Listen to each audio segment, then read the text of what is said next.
Dạ vâng, xin kính chào toàn thể tất cả anh em trong nghề nhôm kính.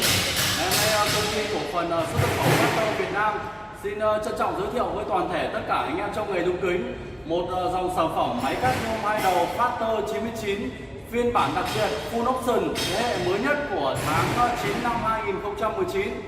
Dạ vâng, thì đây là một dòng hàng thế hệ mới nhất và được công ty chúng tôi là đặt mới về luôn. Và đối với sản phẩm này thì hiện tại là đang sử dụng là motor vuông và motor là hệ thống là sử dụng là motor liền trục của công nghệ Italia. Dạ vâng, thì tất cả những sản phẩm là dòng hàng thế hệ mới bây giờ ấy, thì là nói về công nghệ motor ấy, thì đa phần người ta sử dụng cái hệ thống là motor liền trục là nhiều.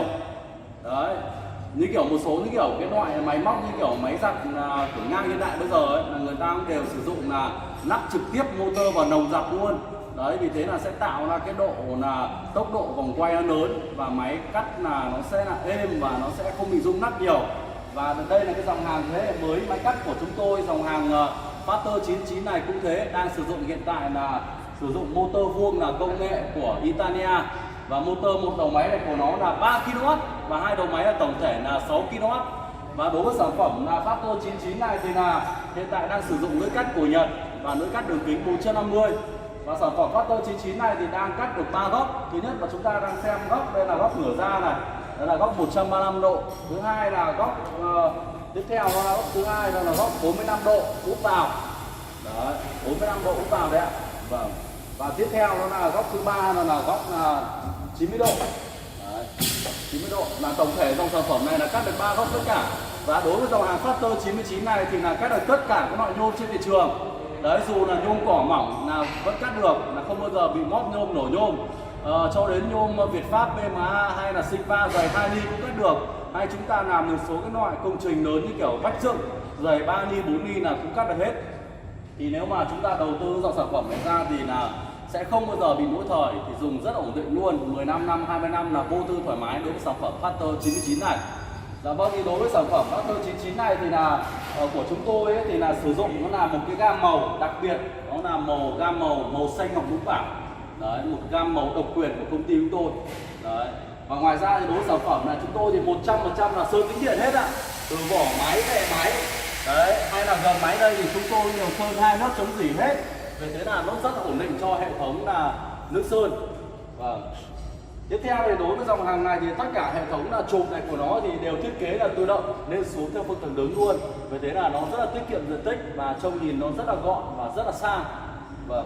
Và ngoài ra đối với dòng hàng cao cấp này thì tất cả máy là đầu bên trái là cố định và đầu máy bên phải này là chúng ta là sẽ di chuyển được. Chúng ta muốn cắt kích thước bao nhiêu thì chúng ta sẽ di chuyển cái đầu máy bên phải này đi và chúng ta sẽ nhìn kim chỉ thước ở đây. Đấy, đây là cái dạng thước cơ. Thước cơ này thì là nó mới ổn định anh em ạ.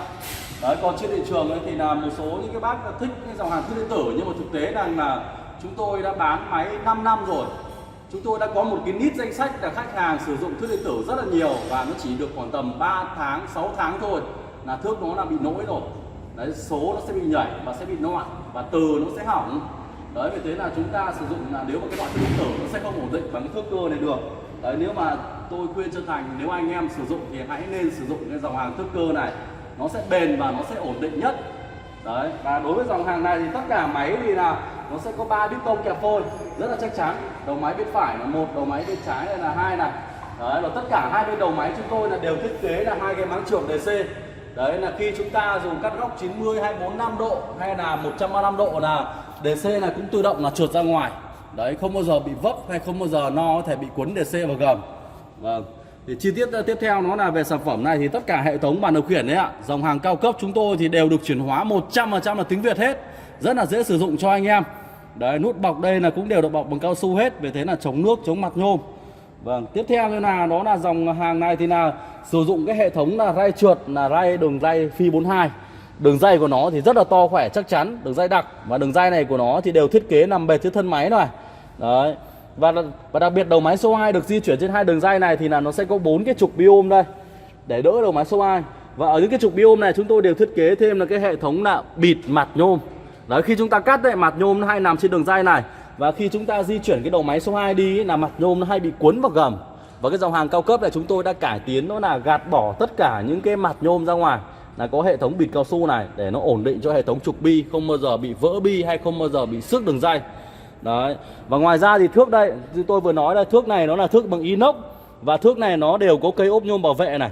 Thước của nó rất là thẳng đấy anh em ạ. Vâng, nó không bao giờ bị phồng hay không bao giờ bị cong vênh đâu.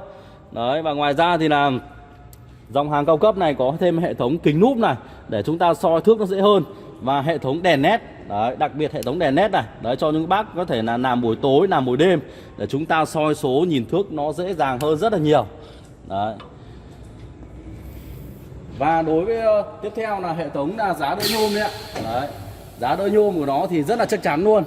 Đấy. Và ngoài ra nó có hai giá đỡ phụ đằng sau luôn. Ở giá đỡ phụ này nó đều có thêm cái hệ thống là bằng đế cao su. Đấy, để nó chống được cái sự là xước đường ray. Một số dòng hàng rẻ là người ta sẽ đặt trực tiếp cái đế bằng sắt này lên đường ray, vì thế nó hay bị xước đường ray nhiều. Đấy, và chúng ta sẽ quan sát tiếp theo đó là về vấn đề cái sự khác biệt của dòng hàng cao cấp Factor 99 này. Đấy, thì là đây chúng ta để ý này, tất cả cái dòng hàng cao cấp chúng tôi ấy, là hai bên đường ray này đều thiết kế thêm nó là hai cái tấm thép dày 1 cm. Đấy, chạy dọc hai đường ray luôn để nó tạo độ cứng và độ phẳng cho hệ thống máy. Một số dòng hàng rẻ ấy là hệ thống là đường ray này sẽ bắn trực tiếp vào cái tôn hộp ở bên dưới. Đấy, nhưng mà chúng tôi sẽ kê thêm một tấm thép bên trên tôn, sau đó đặt cái hệ thống đường ray lên, và nó sẽ tạo độ phẳng và độ ổn định cho hai đường ray và đầu máy nó chạy ổn định hơn. Và đặc biệt dòng hàng cao cấp này thì chúng ta quan sát này, cái hệ thống thân máy bệ máy của nó rất là rộng. Tim giữa hai đường ray này là chúng ta đo nhá, là nó tổng thể là nó là 55 cm. Đấy, tim giữa hai đường ray. Vì thế là cái bệ máy của nó là nó rộng và máy nó đầm hơn rất là nhiều.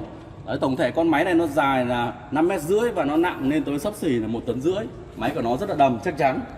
Đấy. Tiếp theo đó là về vấn đề hệ thống dây xích ạ. Dây xích như một số video trước thì chúng tôi đã đứng lên cho anh em xem rồi. Dây xích của nó thì rất là chắc chắn, không phải bàn cãi nữa. Và tiếp theo đó là hệ thống là motor mà tôi đã giới thiệu cho anh em đây. Motor vuông anh em ạ. Công nghệ của Italia. Motor này 3 kW và tổng thể là trọng lượng là chúng tôi có ghi ở đây là nó là 21 kg. Đấy, vì thế là cái độ ổn định của nó thì rất là cao luôn. Đấy, và hệ thống là sử dụng là cái trục dẫn hướng đây, ray vuông anh em ạ. Hệ thống dẫn hướng ray vuông. Đấy, và ngoài ra là ở hệ thống ray vuông này chúng tôi có hệ thống bơm dầu đường ray này. Anh em để ý kỹ, ở đây nó có hệ thống bơm dầu này. Đấy, bên ngoài đây là nó có một cái hệ thống là một cái là ca đựng dầu, và ngoài ra nó có một cái tay cần để chúng ta bơm nạp dầu vào đường ray, để nó tạo cho cái đường ray này nó trơn tru và ổn định hơn rất là nhiều. Đấy, những cái dòng hàng máy cắt xi và những cái máy cắt cao cấp nhiều tiền người ta có sử dụng ray vuông này và có hệ thống bơm dầu này. Còn chúng ta đi xem máy, đặc biệt một số dòng hàng rẻ nó sẽ không có hệ thống bơm dầu này đâu anh em nhá. Anh em để ý kỹ. Đấy. Tiếp theo đó là chúng ta thấy rằng cái dòng hàng cao cấp này thiết kế có hai piston và thiết kế được nằm gọn vào bên trong. Đầu máy nó sẽ là tiết kiệm diện tích hơn. Đấy, và nó đẩy góc hoàn toàn với piston này. Đấy, anh em thấy piston là to, ôm hai vòng tay không hết luôn anh em ạ. To như củ đùi luôn, rất là chắc chắn. Đấy, mặt sau đây là nó đều là bệ thép này. Mặt trước mặt sau đều là bệ thép dày là 1,5 phân. Đấy, hệ thống bệ máy của nó rất là dày luôn. Đấy, và tiếp theo là hệ thống ca đựng dầu thông minh rồi. Đấy, nhiều video chúng tôi đã giới thiệu cho anh em rồi. Dòng hàng cao cấp ca đựng dầu thông minh. Và đầu máy số 1 cố định là cũng như thế luôn, cũng đều có hệ thống là bơm dầu vào đường ray đây, rất là cao cấp và hiện đại. Tất cả các máy đây thì là đều có hệ thống một cái đèn cảnh báo phía trên. Tiếp theo là phần tủ điện. Đấy, tất cả dòng hàng cao cấp chúng tôi ấy, của cái loại Factor này thì đều sử dụng là hai motor có 2 át luôn anh em nhá. Đấy, nó rất là ổn định và an toàn luôn. Và ngoài ra tất cả đều sử dụng điện của hãng Chin là của Nhật Bản. Và ngoài ra thì nó có hai cục khởi, rồi cầu chì, rồi chống đảo pha, giúp cho khỏi bị ngược pha đấy, khỏi bị quay ngược lưỡi đấy. Và ngoài ra những cái timer nhiệt để cảm biến nhiệt, cảm biến motor.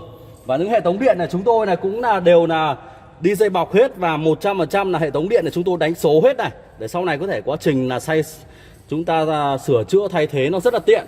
Và tất cả dòng hàng hệ thống điện là chúng tôi cam kết cho anh em là 100% dây bọc và 100% bằng đồng luôn. Đấy, nếu anh em kiểm tra mà hệ thống là điện mà bằng nhôm thì chúng tôi xin cẩu máy về và đền tiền gấp 10 lần cho anh em. Đấy, và bên dưới là hệ thống là van điện từ cục hút. Đấy, hệ thống máy thì sẽ có kèm tặng cho anh em là hai cục hút để anh em có thể là thay thế sửa chữa lâu dài, và ngoài ra có thêm bộ lục giác nữa. Đấy, hệ thống máy đây thì là nó đều có là cốc lọc không khí này. Đấy, nó rất an toàn. Ngoài ra nó có thêm một cái hệ thống là điều chỉnh là cái áp suất của cái kẹp piston. Đấy, chúng ta muốn kẹp vào nhôm cỏ chúng ta cho áp suất nhỏ thôi, nó không bao giờ bị móp nhôm. Đấy, nó rất là hiện đại như thế. Đấy, chúng ta quan sát này, những cái bệ máy của nó thì là nó to khỏe chắc chắn như thế nào anh em ạ. Đấy, bệ thép của nó dày 1,5 phân luôn.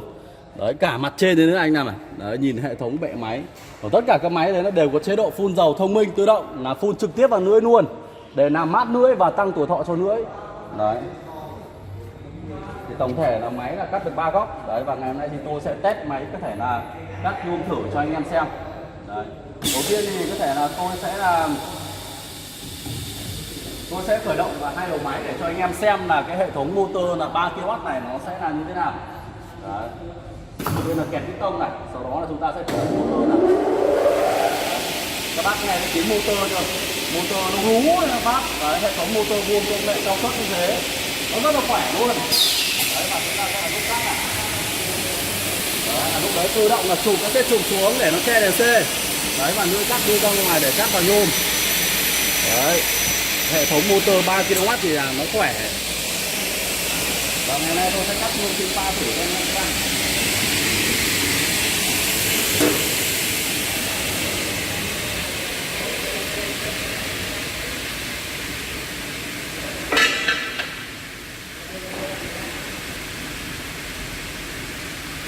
Và chúng ta sẽ kẹp piston này. Piston của nó phải kẹp vô cùng chắc chắn luôn anh em ạ. Tôi sẽ cắt một đầu bên trái.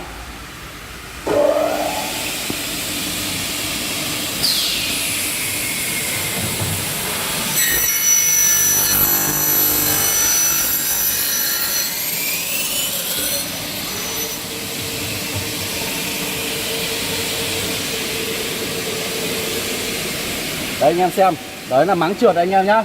Đấy, khi cắt 90, 245 hay là 135 là tự động là đấy, đẩy C nó trượt ra ngoài luôn. Nó rất là ổn định cho hệ thống máy.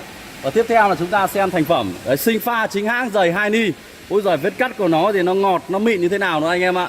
Tất cả chúng tôi sẽ bảo hành cho anh em trong vòng 6 tháng hệ thống lưỡi của Nhật này.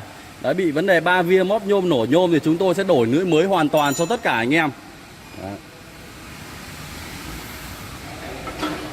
Vâng, thì vừa rồi tôi đã giới thiệu cho tất cả anh em một dòng hàng là Factor 99, dòng hàng phiên bản đặc biệt cao cấp và phiên bản full option thế hệ mới nhất của tháng 9 năm 2019. Dòng hàng motor vuông 3 kW. Đấy. Và đây là một phiên bản rất là cao cấp và đã được rất nhiều khách hàng trên toàn quốc đã tin tưởng và sử dụng. Đấy, sản phẩm của chúng tôi đã phân phối 63 tỉnh thành. Chúng tôi có kho ở Hà Nội, đây cơ sở chính là tại bến xe Yên Nghĩa của Hà Đông, Hà Nội. Chi nhánh thứ hai ở Đà Nẵng và chi nhánh thứ ba tại Sài Gòn, ở gần bến xe miền Đông của Sài Gòn. Và đây là tổng kho máy của công ty chúng tôi. Đấy, khi anh em sử dụng máy thì là chúng tôi đây sẽ có đội ngũ kỹ thuật. Đấy, riêng ngoài Bắc đây chúng tôi đã có 8 anh em kỹ thuật rồi, chuyên chỉ có ăn mới đi lắp đặt sửa chữa bảo hành máy thôi. Đấy, thì mọi cái sau này thì anh em yên tâm. Và ngoài ra tất cả chúng tôi sẽ bảo hành dòng hàng cao cấp này 3 năm cho anh em. Đấy, anh em có nhu cầu mua máy là xin liên hệ với hotline ở bên trên màn hình.